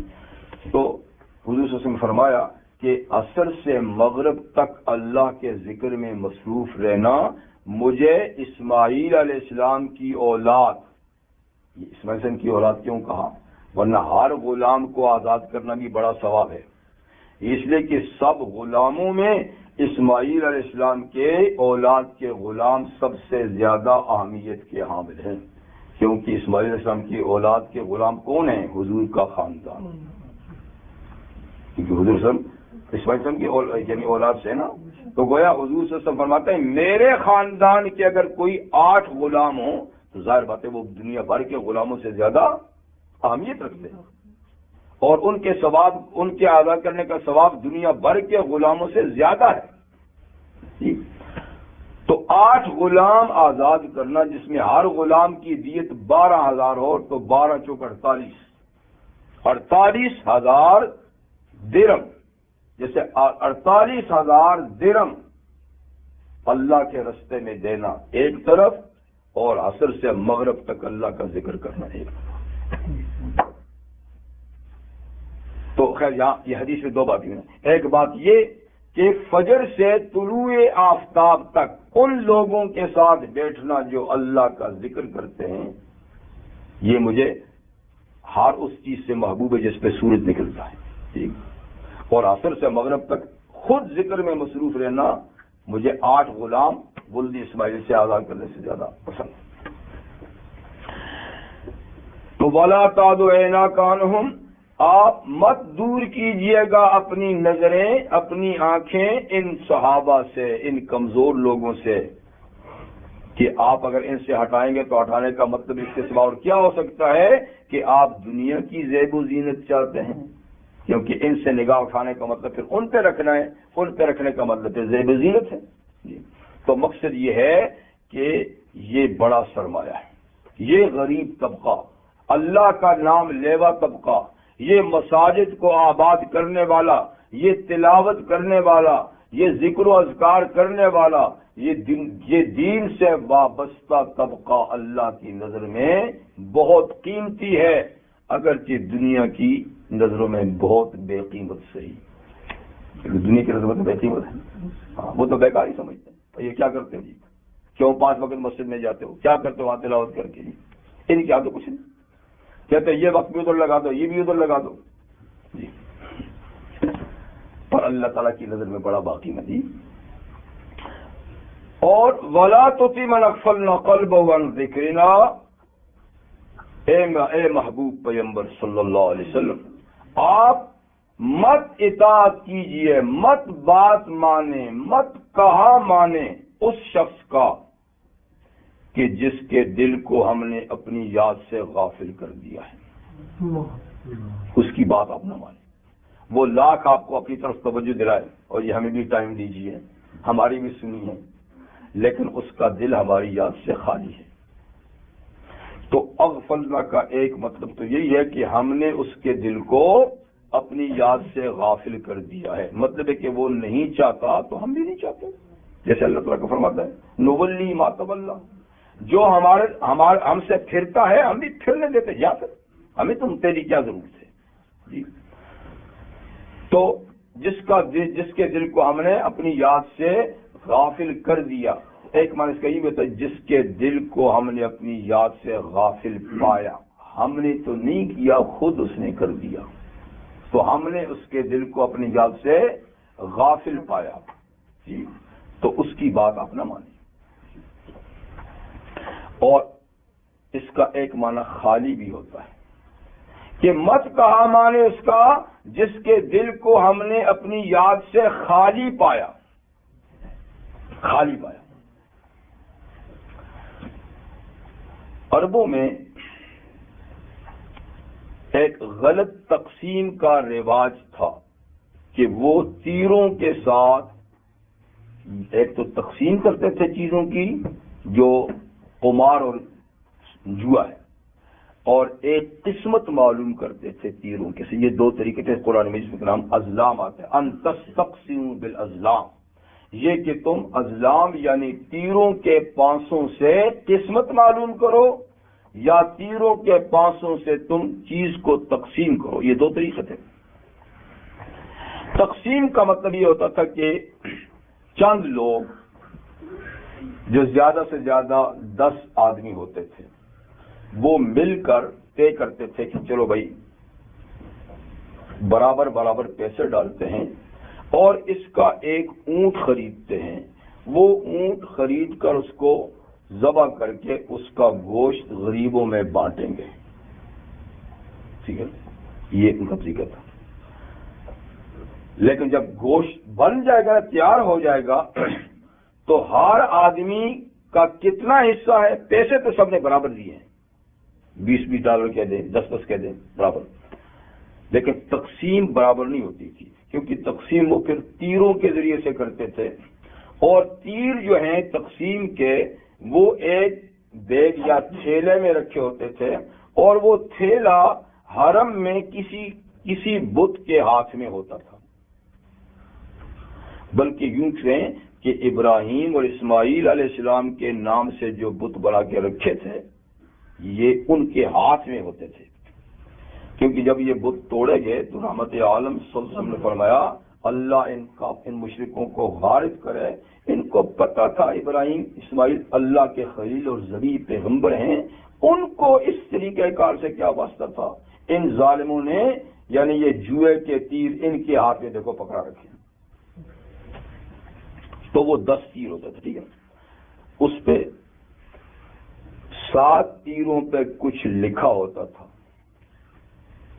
1/2 1/3 1/4 یا جتنا جتنا، اور 3 جو ہوتے تھے نا وہ خالی ہوتے تھے، خالی کو کہتے تھے ولف اغفلنا، خالی، اس میں کچھ بھی نہیں ہوتا۔ اب کہتے تھے اچھا بھائی یہ تیر نکالو، اب فرض کریں میں نے بھی پیسے دیے، آپ نے بھی دیے ہیں، ایک میں نے آنکھ بند کر نکال لیا، پڑھا تو لکھا تھا آدھا، اب آدھا اونٹ کا پورا گوشت تو میرے حصے میں آ گیا، پیسے میں نے $10 دیے ہیں جی، اور اونٹ خریدا $100 میں، تو کسی کا چوتھائی، کسی کا اتنا، کسی کا اتنا، تو بہر 7 آدمیوں کو تھوڑا بہت کمی بیشی کے ساتھ ملتا، اور آدمی 10 ہوتے تو 3 کے ہاتھ میں خالی تیر آتے تھے، تو ان کو کچھ نہیں ملتا، تو پیسے تو سب نے برابر دیے تھے، اور گوشت تقسیم ہوا کسی کو کس کی سلطی۔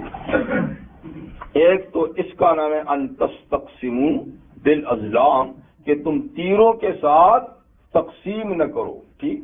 ایک اور تھا وہ قسمت معلوم کرنا، یہ بھی 2 یا 3 تیر ہوتے تھے، یہ بھی کسی کے ہاتھ میں ہوتے تھے، تو اس سے کوئی کام کرنا ہوتا، کہیں جانا ہے، کچھ بزنس کرنا ہے، کچھ کوئی بھی معاملہ کرنا ہے، تو کہتے تھے جاؤ بھائی قسمت معلوم کرو کہ یہ کام مجھے کرنا چاہیے نہیں کرنا، جیسے ہمارے ہاں استخارہ کرو، اللہ سے خیر مانگو، یہ کام کروں نہ کروں، ان کا یہ بات تو نہیں تھی، تو وہ جاتے اور وہ جس کے ہاتھ میں یا جس تھیلے میں ہوتے تو اس کو نکالتے، اس میں اوپر لکھا ہوتا تھا نام کا معنی ٹھیک ہے، اگر نام کا تیر آ جاتا نا کہ بہت ٹھیک ہے کام صحیح ہوگا، اور بس قسمت ساتھ دے گی، جی سفر کرنا ہے تو جاؤ، کام کرنا ہے تو کرو وغیرہ، اور دوسرے پہ ہوتا تھا لا، نہیں کا مطلب کہ یہ کام ٹھیک نہیں ہے اور یہ قسمت کے مطابق نہیں ہوگا، اس میں نقصان ہوگا، یہ مت کرو۔ کسی پہ کچھ بھی نہیں لکھا ہوتا تھا، تو کسی پہ کچھ نہیں لکھا تو اس کو بھی کہتے تھے یار اس کا پتہ ہی نہیں ہے، اس کو بھی چھوڑ۔ تو ایک اس اقسام یہ ہوتا تھا کہ کام کے کرنے نہ کرنے کو تیر سے معلوم کرتے تھے۔ ایک استقسام تھا کہ برابر قیمت دے کر جانور خرید کے گوشت کی تقسیم اس طریقے سے کرتے تھے، ٹھیک ہے نا۔ تو یہاں میرا کہنے کا مطلب یہ ہے کہ ان تیروں میں کچھ خالی ہوتے تھے تو خالی کو غلف کہتے تھے۔ تو اغفلنا کا ایک معنی کیا ہے؟ خالی۔ ولا تطع من اغفلنا قلبہ، آپ مت کہا مانے اس شخص کا کہ جس کے دل کو ہم نے خالی پایا اپنی یاد سے۔ واتبع ہواہ، اور اس شخص نے اپنی خواہشات کی پیروی کی، اپنی مرضی کے پیچھے چلا، وہ اللہ کی مرضی کے پیچھے نہیں چلتا، کہتا میری مرضی ہے میری مرضی ہے، کیونکہ کافر کا معاملہ تو ایسا ہی ہوتا ہے، اس کا دین تو مرضی کا ہوتا ہے۔ وَكَانَ أَمْرُهُ فُرُطًا، اور اس کا معاملہ حد سے گزرا ہوا ہے۔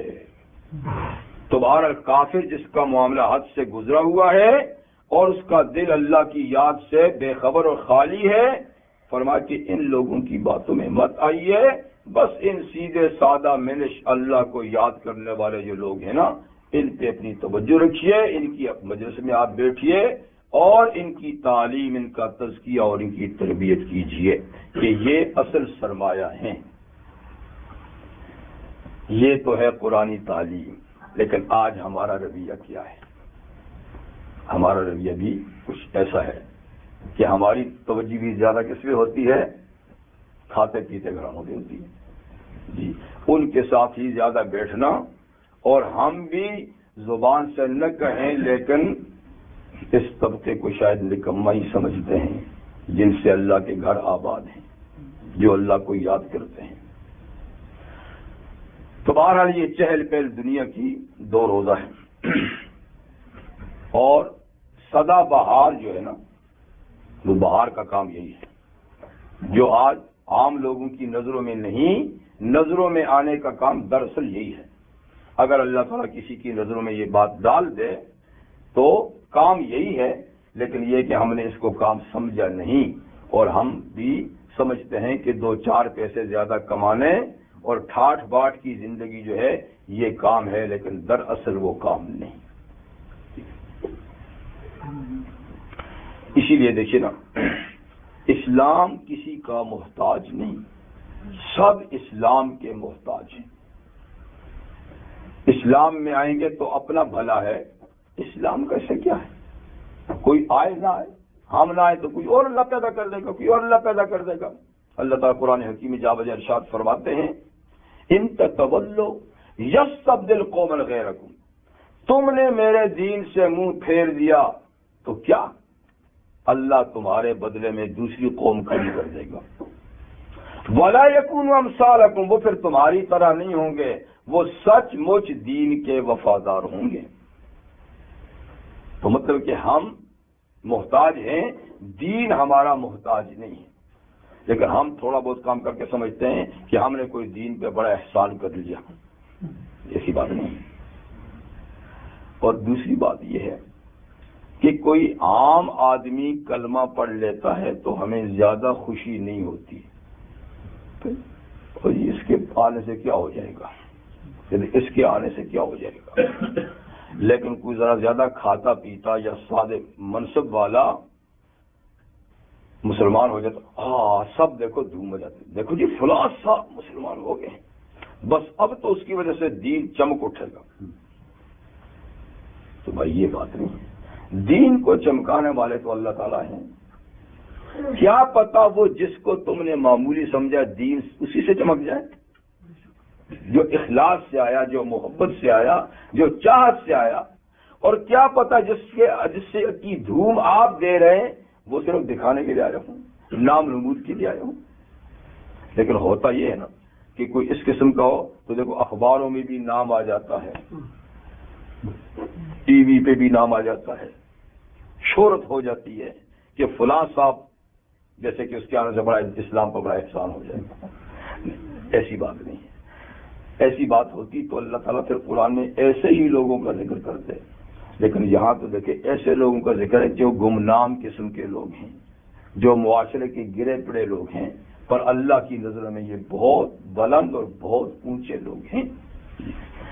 تو سچائی یہ ہے کہ اللہ کی نظروں میں جچنا چاہیے. بس ہر آدمی کو، ہر مسلمان کو چاہیے کہ ایسا کام کرے کہ وہ اللہ کی نظروں میں آ جائے، یہ نہیں کہ وہ لوگوں کی نظروں میں آ جائے. لوگوں کی نظروں میں تو آتے ہیں اور پھر گرتے بھی ہیں، وہ نظروں میں لاتے بھی ہیں، گراتے بھی ہیں، پر اللہ کی نظر میں جو آ جائے پھر اللہ تعالیٰ اس کو گرنے نہیں دیتے. تو خلوص سے اللہ کے دین کا کام کرنا یہ اللہ تعالیٰ کو پسند ہے، یہ لوگ بھی اللہ کو پسند ہیں، جیسے کہ ان کی اللہ تعالیٰ تعریف فرماتے ہیں. وَقُلِ الْحَقُّ مِن رَبِّكُمْ، یہاں اسی حقیقت کو اللہ تعالیٰ فرماتے ہیں کہ اللہ اور اللہ کا دین کسی کا محتاج نہیں. آپ کہہ دیجئے الحق من ربکم، حق تیرے رب کی طرف سے آ چکا ہے، حق تیرے رب کی طرف سے آ چکا ہے. اب کسی پہ جبر نہیں، جو مرضی سے حق قبول کرے اپنا بھلا ہے، جو نہ کرے نہ کرے، اللہ کا کوئی نقصان نہیں. ساری کائنات مل کر خلوص سے اللہ کی عبادت کرے تو اللہ کی خدائی میں ایک ذرے کا اضافہ نہیں ہوگا، اس کی عزت میں اتنا سا بھی اضافہ نہیں ہوگا. وہو العزیز الحکیم، اللہ تو حمید مجید، وہ تو تعریفوں والے ہیں، وہ تو بزرگی والے ہیں. کسی کی عبادت سے اس کی خدائی میں اضافہ نہیں ہوتا. کوئی اس کی خلوص سے عبادت کرتا ہے تو خود اس کی شان میں اضافہ ہوتا ہے. جی نا. اور ساری کائنات مل کر اللہ سے بغاوت کر لے تو اس کی خدائی میں ایک ذرے برابر بھی کمی نہیں آتی کہ جی اتنی مخلوق اس کی باغی ہو گئی ہے تو اس کی حکومت میں کوئی کچھ نہیں. تو نہ کسی کی بغاوت سے گھٹتا ہے، نہ کسی کی عبادت سے بڑھتا ہے. گھٹنا بڑھنا خود ان کا ہے جو گھٹاتے بڑھاتے اپنے آپ کو. تو اس لیے فرمایا وَقُلِ الْحَقُّ مِن رَبِّكُمْ، آپ ان سے کہہ دیجئے کہ حق تمہارے رب کی طرف سے آ چکا ہے. اب قبول کرنے والے اپنا بھلا کرتے ہیں، نہ قبول کرنے والے اپنا نقصان کرتے ہیں. فَمَنْ شَاءَ فَلْيُؤْمِنْ، سو جو چاہے ایمان لائے. ہم مجبور نہیں کرتے.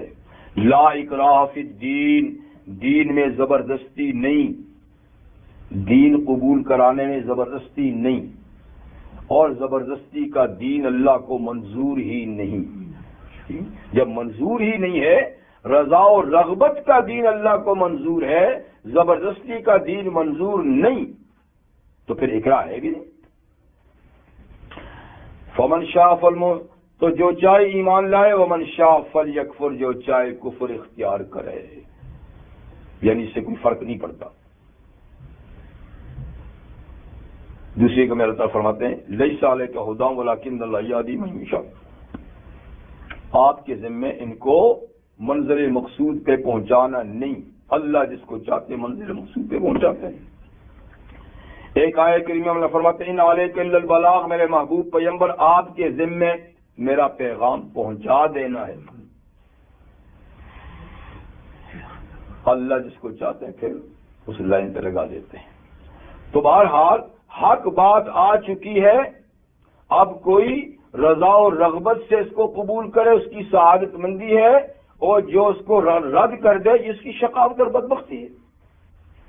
اور جس نے بدبختی کا رستہ اختیار کیا تو انا اعتدنا للظالمین نارا، پھر بدبخت کا انجام، کافر کا انجام کیا ہوگا وہ بھی سن لے کہ ہم نے ظالموں کے لیے، یہاں ظالم سے مراد کافر ہی ہیں، یعنی ظلم کی انتہا کرنے والے، ہم نے ظالموں کے لیے تیار کر رکھی ہے نارن، آگ، اور وہ کوئی دنیا کی آگ بھی نہیں، اس سے 70 گنا سخت آگ ہے. احاط بہم سرادقها، اور وہ آگ ایک طرف سے آئے گی نہیں بلکہ وہ گھیر لے گی ان ظالموں کو، گھیر لے گی ان ظالموں کو. سرادقها، اس کی قناتیں. قنات جانتے ہیں نہیں، اردو کا لفظ ہے قنات جی. وہ جو آپ خیمہ لگاتے ہیں نا بڑا سا، تو اس کی جو خیمے ہی کی جو دیوار سی نہیں کھینچتے سائڈ میں، اس کو قنات کہتے ہیں جی. وہ پردے سے، تو اس کو قنات کہتے ہیں. تو ظالموں کو آگ کی قنات گھیر لے گی، یعنی یہ نہیں کہ سامنے سے آئے گی ادھر سے آئے گی، چاروں طرف سے. جیسے قنات خیمے کو چاروں طرف سے گھیرتی ہے، تو جہنم کی آگ ظالم کو چاروں طرف سے گھیر لے گی. بلکہ اللہ تعالیٰ ایک دوسری آیت میں فرماتے ہیں فی عمد ممددہ، لمبے لمبے ستونوں میں، ستونوں کو اندر سے کھوکھلا کر کے جہنم کی آگ کے ستون ہوں گے، چاروں طرف سے آگ، اوپر نیچے سے آگ، بیچ میں ظالم کو ڈال دیا جائے گا. تو چاروں طرف سے آگ نے اس کو گھیرا ہوگا. وَإِن يَسْتَغِيثُوا، اگر یہ ظالم لوگ جہنم میں اس ایسی آگ میں، اس کی قناتوں میں گرے ہوئے، ان یستغیثوا، اگر فریاد کریں گے، پیاس کے مارے پانی مانگیں گے، یغاثوا بماء کالمہل، تو ان کی فریاد رسی کی جائے گی ایسے پانی سے جو تلچھٹ کی طرح ہوگا. تلچھٹ جو تیل گرم کرتے ہیں نا، اوپر سے ہٹائیں تو نیچے کچرا وچرا بھی ہوتا ہے، اور نیچے جو بچا ہوا تیل ہوتا ہے اس کو تلچھٹ کہتے ہیں جی. مطلب کہ سخت گرم، جب یعنی جہنم میں جلیں گے اور شدت کی پیاس لگے گی اور پانی مانگیں گے، تو ان کو پانی جو پلایا جائے گا کل محلے، وہ یعنی تلچھٹ کی طرح ابلتا پانی ہوگا. یشوی الوجوہ، جو منہ سے لگاتے ہی منہ کو جلا ڈالے گا، حلیہ ہی بگاڑ دے گا. سورہ مومنون میں اور ذرا اس کی تفصیل ہے کہ نیچے کا ہونٹ لٹک کر، یعنی یہاں برتن لگتے ہی یہ ہونٹ لٹک کے نیچے آئے گا، اور پانی کے قطرے لگتے ہی یہ جل کر موٹا ہو کر اوپر چلا جائے گا شکل ہی. اور پھر جو قطرے اندر جائیں گے، تو یہاں نہیں دوسری آیت میں ہے کہ اندر کا فقطع امعاءہم، سورہ محمد صلی اللہ علیہ وسلم میں ہے فقطع امعاءہم، اندر گھونٹ جاتے ہی ساری آنتوں کو کاٹ کر نیچے سے نکال دے. تو منہ سے لگتے ہی منہ کا حلیہ بگڑ جائے گا، اندر گھونٹ جاتے ہی اندر کا پورا نظام جو ہے نا اس کو کاٹ کر پیچھے پاخانے کے مقام سے نکال دیں گے. یشمل الوجوہ، جلا ڈالیں گے چہروں کو. بئس الشراب، بہت برا ہے یہ پینا جو جہنمی پیئیں گے. وساءت مرتفقا، اور بہت برا ہے یہ نفع اٹھانا جو جہنمی نفع اٹھائیں گے. ان کا نفع بس کیا ہے؟ یہی ہے، آگ میں جلنا ہے اور یہ گرم پانی اوپر بھی ڈالے گا، پیئیں گے بھی، یہی ان کا نفع ہے. تو یہ نفع جو وہ جہنم سے اٹھائیں گے بہت برا ہے. یہ قرآن حکیم کا اسلوب ہے کہ جہاں کافروں کا ذکر ہو اور ان کی سزا کا، تو پھر فوراً اللہ تعالیٰ مومنوں کی جزا کا بھی ذکر فرماتے ہیں. ان الذین آمنوا، مگر بے شک وہ لوگ جو ایمان لائے، وہ جو حق تیرے رب کی طرف سے آیا اس پر جو لوگ ایمان لائے، وعملوا الصالحات، اور انہوں نے نیک اعمال کیے.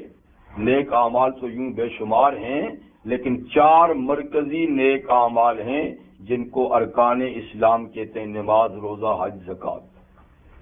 یعنی یہ امہات العبادات ہیں، اس کے علاوہ کئی اعمال ہیں. تو جو ایمان لائے اور انہوں نے نیک اعمال کیے، اِنَّا لَا نُضِيعُ أَجْرَ مَنْ أَحْسَنَ عَمَلًا، بے شک ہم ضائع نہیں کریں گے ثواب اس شخص کا جس نے اچھا عمل کیا. لیکن یہ نہیں کہا کہ جس نے عمل کیا، جس نے اچھا عمل کیا. اور اللہ تعالیٰ جا بجا یہی فرماتے ہیں اچھا عمل، اچھا عمل. اس لیے کہ اللہ تعالیٰ کے ہاں چیزیں گنی نہیں جائیں گی جی. بلکہ تولی جائیں گی، وزن کیے جائیں گے، اعمال کے وزن کیے جائیں گے، تولے نہیں جائیں گے۔ اس لیے جس عمل میں وزن زیادہ ہوگا تو وزن کس سے زیادہ ہوگا؟ حسن عمل سے۔ اور عمل کا حسن جو ہے نا وہ ایک اس میں اخلاص، جتنا خلوص سے اللہ کی رضا جوئی کے لیے، اللہ کی خوشنودی کے لیے عمل کیا جائے گا، اتنا ہی اس کا وزن بڑھے گا، اتنی اس کی مقدار بڑھے گی، اگرچہ وہ کیا بہت تھوڑا سا تھا۔ رحمت عالم صلی اللہ علیہ وسلم کا ارشاد ہے، خیر الاعمال ادومها وان قل، اعمال میں بہترین عمل وہ ہے جو مسلسل کیا جائے اگرچہ تھوڑا کیا جائے۔ یعنی ہم تو کبھی جوش میں آ کر بیک وقت بہت سے عمل کرتے ہیں اور پھر چھٹی کی تو مستقل چھٹی ہو جاتی ہے، خاص کر جو مبارک راتیں یا مبارک دن آتے ہیں تو بڑی اس میں دلچسپی دکھاتے ہیں، لیکن پھر اس کے بعد یہ کہ بالکل چھوٹ ہی جاتا ہے۔ جبکہ حضور فرماتے ہیں کہ نہیں، تھوڑا کرو لیکن مسلسل کرو۔ تو ایک تو یہ کہ جو عمل مسلسل کیا جائے چاہے تھوڑا کیا جائے، تھوڑے کا مطلب یہ نہیں کہ آپ فرض نماز میں کہیں میں 2 پڑھتا ہوں، یعنی فرائض تو پورا ہی پورے کرنے نا لازمی طور پہ، لیکن نفلی عبادات میں تھوڑا ہو پر مسلسل ہو، ہمیشہ ہو، اور یہ کہ اس میں زیادہ سے زیادہ خلوص کی چاشنی پیدا کی جائے، اس میں حسن پیدا کیا جائے۔ اور حسن کے کیسا ہوتا ہے؟ حسن کے ایک معنی تو وہ ہیں کہ جس طریقے سے عمل کرنے کا رحمت عالم صلی اللہ علیہ وسلم نے طریقہ بتایا ہے نا، جیسے نمازی کو لیجیے، جیسے قیام حضور کرتے تھے، رکوع کرتے تھے، سجود کرتے تھے اطمینان سے، تو وہ طریقہ نماز کا انتہائی حسین ہے جو رحمت عالم صلی اللہ علیہ وسلم سے مروی ہے۔ یا اور آپ کی تلاوت کا انداز سب سے حسین وہ ہے جس پر تلاوت حضور کیا کرتے تھے جی۔ اور ایک حسن کا معنی وہ جو آپ نے حدیث جبریل میں بتایا تھا، احسان، کہ حضرت جبریل نے آپ سے پوچھا تھا کہ حضور فرمائیے احسان کیا ہے، تو آپ نے فرمایا وہ اللہ کی عبادت ایسے کرنا کہ جیسے تم اللہ کو دیکھ رہے ہو، اور تم نہیں دیکھ رہے ہو، اللہ تو تمہیں دیکھ رہا ہے۔ تو یہ بھی احسان ہے۔ احسان کا معنی یہ، تو یعنی اللہ تعالیٰ کو اس طریقے سے حاضر و ناظر سمجھ کے کرنا جیسے میں تو نہیں دیکھ رہا پر وہ تو مجھے دیکھ رہا ہے، یہ تو مسلمان کا عقیدہ ہے، ٹھیک ہے نا۔ اور دوسرا یہ کہ اس کی ادائیگی کا ڈھنگ رنگ بھی حضور کے طریقے کے مطابق ہو، جو جتابق معلوم ہے، تو یہ حسن عمل۔ تو ہم اس شخص کا ثواب ضائع نہیں کرتے جس نے اچھا عمل کیا۔ اب جنہوں نے اچھا عمل کیا اس کا اجر ضائع نہیں کرتے، تو اس کا اجر ہے کیا؟ تو اس کے اجر کی تھوڑی سی بات اللہ فرماتے ہیں، اولئک لہم جنات عدن، یہ لوگ اچھا عمل کرنے والے، ایمان والے، اچھا عمل کرنے والے، ان کے لیے ہمیشہ کے باغات ہوں گے، یہ ان کا اجر، ہمیشہ کے باغات، یعنی جو ہمیشہ باغ ہی رہیں گے، ہمیشہ سرسبز ہی رہیں گے، ہمیشہ بہار ہی رہے گی، خزاں ان پہ کبھی نہیں آئے گی۔ ایسے باغ ہمیشہ کے، تجری من تحتہم الانہار، کہ ان کے نیچے نہریں بہتی ہوں گی، تو انتہائی خوش منظر جگہ ہوگی۔ باغ اور اس کے اندر نہر کا بہنا یہ ایک خوش منظری کی بات ہے، یعنی ایک خوش منظر جگہ میں جس کو دیکھ کے آنکھیں بھی تازہ ہوں، مسرت حاصل ہو، ایسے مقام پہ اللہ تعالیٰ ان کو یعنی داخل کریں گے، اور وہ کیا ہوں گے؟ باغ ہوں گے، اور ان میں نہریں بہتی ہوں گی۔ اس کے علاوہ یہ تو رہائشی جگہ ہے، اور خود زیب و زینت کیسی ہوگی اہل جنت کی؟ یحلون فیہا من اساور من ذہب، ان کو زیور پہنائے جائیں گے، جنتیوں کو زیور پہنائے جائیں گے، کنگن، چوڑیاں، چوڑی کا لفظ کہتا ہوں تو پھر آپ نے دیکھا چوڑیاں، اس کو تو مردوں کے لیے پسند نہیں کیا جاتا، بلکہ نکمے آدمی کے لیے کہتے ہیں اس کو چوڑیاں پیش کر دیں۔ تو بھائی یہ تو حالات پر ہے. کسی جگہ زیورات کو، کسی موقع پہ زیورات کو مردوں کے لیے اچھا نہیں سمجھا جاتا، لیکن اسی دنیا میں کئی مقامات کو زیورات مردوں کے لیے پسند بھی کیا جاتا تھا، اور ممکن آج بھی کیا جاتا ہوگا. یعنی زمانہ قدیم کے بادشاہ باقاعدہ کنگن پہنتے تھے. کسرا کے کنگن مشہور تو ہیں، سر پہ تاج، اور کسرا کا تاج تو مشہور ہے کہ اس میں اتنے زر و جواہرات تھے کہ ایک ایک ہیرا جس کی ہم قیمت نہیں لگا سکتے تھے، ہیروں سے جڑا. جب ایران فتح ہوا تو یہ سارے کا سارا مال ایک ایک قالین تھا کہ جس کی قیمت میں نہیں لگا سکتا. تو وہ قالین کاٹ کے عمر فاروق رضی اللہ عنہ نے مسلح بنا کر صحابہ میں تقسیم کر دیے. ایک مسلح جو حضرت علی رضی اللہ عنہ کے حصے میں آیا تھا، انہوں نے 20,000 درہم میں اس کو بیچا. 20,000 درہم میں ایک مسلح، تو پوری کارپٹ کتنی قیمت کی ہوگی. تو اور پھر اس کے جو کنگن آئے، ہاں جی پہنتے تھے بادشاہ. تاج آیا، اور وہ تاج کوئی ہماری جیسی ٹوپی نہیں، یا آج کل کے بادشاہوں کی طرح جو تھوڑی سی پتری نہیں یہاں لگا رہے تھے پتری، وہ سر پہ پہن نہیں سکتے تھے. اس کے نیچے جا کر بادشاہ بیٹھا کرتا تھا، یعنی جو اس کا تخت تھا، اس کی جو کرسی تھی، اس کے اوپر وہ چھت میں لٹکتا تھا تاج، اور نیچے اس طرح کرسی تھی کہ جب بیٹھتا تو وہ اس کے سر پہ نظر آتا تھا. اتنا بڑا وزنی جی. تو یہ سارا سامان جو ہے نا مسلمانوں کے قبضے میں آیا. ایک ایک اس کا میں نے کہا تاج کا ہیرا، اس کی ہم قیمت نہیں لگا سکتے. تو مطلب ہے کہ تاج، چوڑیاں، یہ چیزیں بعض جگہ تاریخ کے بعض بڑے بڑے بادشاہ پہنتے تھے. بلکہ جو حضرت موسیٰ علیہ السلام نے نبوت کا اعلان کیا فرعون کے پاس، تو فرعون نے ان کے نبی نہ ماننے کی ایک بات یہ بھی کہی، فَلَوْلَا أُلْقِيَ عَلَيْهِ أَسْوِرَةٌ مِّن ذَهَبٍ، کہ بھئی یہ اللہ کا نبی ہے تو نبوت تو بہت بڑا منصب ہے، تو یہ نبی ہے تو اللہ نے اس کو چوڑیاں کیوں نہیں پہنائی؟ لولا القی علیہ اسور، سونے کے کنگن اس کے پاس کیوں نہیں؟ یعنی گویا اس زمانے میں بھی بڑی شخصیت اور بڑے منصب کے لیے کنگن اور چوڑیوں کا ہونا علامت کے طور پہ تھا. یعنی میں بادشاہ ہوں، میرے کنگن ہیں، اور یہ اللہ نے اگر بادشاہ بنا کر بھیجا نبی تو اس کو کنگن ساتھ کیوں نہیں دیا تاکہ علامت ہوتی. تو مطلب کہ یہ تو معاشرے کی بات ہے. خیر بہر اسلام میں مردوں کے لیے ریشم کا کپڑا اور سونے کے برتن، چاندی کے برتن اور سونے کی انگوٹھی تک حرام ہے دنیا میں. اور حضور نے فرمایا کہ جس نے سونا چاندی دنیا میں استعمال کیا تو جنت میں محروم رہے گا، اور جس نے ریشم کا کپڑا استعمال کیا تو وہ محروم رہے گا، یعنی کسی وقت تک محروم رہے گا، سزا کے طور پر پھر اس کو ملیں گے. اچھا، تو بہرحال جنت کا معاملہ دنیا کے معاملے سے الگ ہے جی. اس لیے جنت میں چونکہ تمام جنتی کنگ ہوں گے، ہر جنتی بادشاہ ہوگا، ٹھیک ہے نا. تو جس طرح دنیا میں بادشاہ کنگن پہنتے تھے تو جنتیوں کو کنگن پہنائے جائیں گے من ذہب، سونے کے، اور دوسری آیت میں کہ لؤلؤا، موتیوں کے بھی ہوں گے. کچھ موتیوں کے کنگن ہوں گے، کچھ سونے کے ہوں گے، چاندی کے ہوں گے، مختلف قسم کے ہوں گے. وَيَلْبَسُونَ ثِيَابًا خُضْرًا مِّن سُنْدُسٍ وَإِسْتَبْرَقٍ، اور اہل جنت پہنیں گے کپڑے سبز رنگ کے، باریک اور موٹے ریشم کے.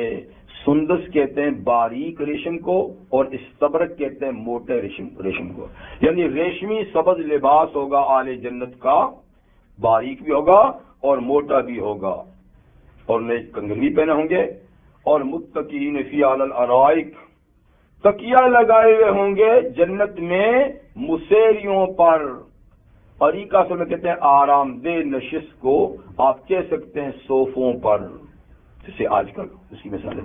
مسیریاں، کرسیاں، صوفے، یعنی بہترین قسم کے آرام دہ نشستوں پر تکیہ لگا کر بیٹھے ہوں گے. دوسری آیت میں کہ متقابلین، آمنے سامنے بیٹھیں گے، کسی کی طرف پیٹھ نہیں ہوگی. اگر 1000 ہاتھ جنتی بھی کبھی اکٹھے ہوں گے نا کسی مجلس میں تو سب کے چہرے سامنے ہوں گے. ایسا نہیں کہ دیکھا وہ پیچھے بیٹھے ہم آگے بیٹھے ہیں, یہ ایسی نشست نہیں ہوگی. بالکل بس جنت جگہ ہی ایسی ہوگی کہ سب کا آمنا سامنا ہوگا, پیٹھ کسی کی طرف نہیں ہوگی. جی اس کے علاوہ اور بھی جنت کی چیزیں اللہ تعالیٰ نے بیان فرمائی کہ یہ بھی فرمائی کہ ان کو وَزَوَّجْنَاهُم بِحُورٍ عِین, بڑی آنکھ والی حوران جنت, یعنی ان کی وہ بیویاں جو جنت ہی میں اللہ نے پیدا کی ہیں ان کے لیے اور رکھی ہوئی ہیں, ان سے باقاعدہ ان کے نکاح کر دیے جائیں گے. تو نکاح اور شادی یہ ایک عزت کی تقریب ہوتی ہے نا, ورنہ تو بغیر نکاح کی ان کے لیے وہ جائز ہوں گی, لیکن اللہ تعالیٰ نے عزت اور تکریم کے طور فرمایا کہ ان کے ساتھ ان کا نکاح بھی کیا جائے گا. تو بہرحال بیوی ہونا, عمدہ مکان ہونا, عمدہ باغات ہونا, عمدہ لباس ہونا, یہ انسان کی پسند کی چیزیں یہ ہیں, اور پھر ہمیشہ ہمیشہ کی زندگی ہونا. تو یہ ساری نعمتیں جو انسان کی فطرتی پسند کی ہیں, یہ تو ایک مثال ہے جو اللہ بیان فرما دیتے ہیں, ورنہ حقائق کا ہم ادراک یہاں کر ہی نہیں سکتے. نہ جہنم کی سختیوں کا ادراک کر سکتے ہیں, نہ جنت کی نعمتوں کا. یہ تو جا کے دیکھنے کی بات ہے جی, جیسے کہ ذائقہ چکھنے کی بات ہے, بیان کر کے ذائقہ نہیں بیان کیا جا سکتا, لیکن بہرحال جتنا ہماری سمجھ کے مطابق ہو سکتا ہے اللہ تعالیٰ نے اتنا بیان کر دیا. ورنہ رحمت عالم صلی اللہ علیہ وسلم کا ارشاد بھی ہے اور قرآن حکیم کی ایک آیہ کریمہ بھی ہے. قرآن حکیم کی آیہ میں اللہ تعالیٰ فرماتے ہیں فَلَا تَعْلَمُ نَفْسٌ مَّا أُخْفِيَ لَهُم مِّن قُرَّةِ أَعْيُنٍ. کوئی آدمی نہیں جانتا جو ہم نے چھپا رکھا ہے اس کی آنکھ کی ٹھنڈک کا سامان. جس کو دیکھ کے آنکھ ٹھنڈی ہوگی اور ہم نے جو جنت میں چھپا رکھا کوئی نہیں جانتا.